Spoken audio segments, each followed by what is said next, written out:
কখনো কখনো মনে হয় আমি যেন হাজার মানুষের ভিড়েও একা। সবাই হাসি মুখে আমার সাথে কথা বলে, কিন্তু ভেতরের যন্ত্রণার খবর কেউ জানে না। হয়তো আমার চেহারায় কেউ দুঃখ দেখতে পায় না, কারণ আমি হাসি দিয়ে সব ঢেকে রাখি। কিন্তু সেই হাসির আড়ালে আছে অনেক লুকানো কষ্ট, অনেক না বলা কথা। আমি চাই না কেউ আমাকে করুণা করুক, আমি চাই কেবল সবাই আমাকে জানুক। আমার নীরবতা, আমার লড়াই, আমার ভাঙা স্বপ্নগুলো। কিন্তু আমি হাল ছাড়িনি, কারণ আমি জানি জীবন থেমে থাকে না।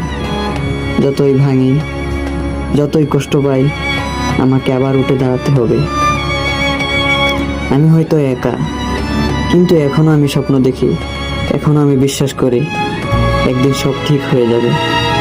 আর আমি প্রমাণ করব, অন্ধকার যতই গভীর হোক, ভোর একদিন আসবেই। আমি পড়ে গেছি, আবার উঠব। আমি হারিয়েছি, আবার খুঁজে নেব। আমি একা হয়েও লড়াই চালিয়ে যাব, কারণ এই জীবনটা আমার।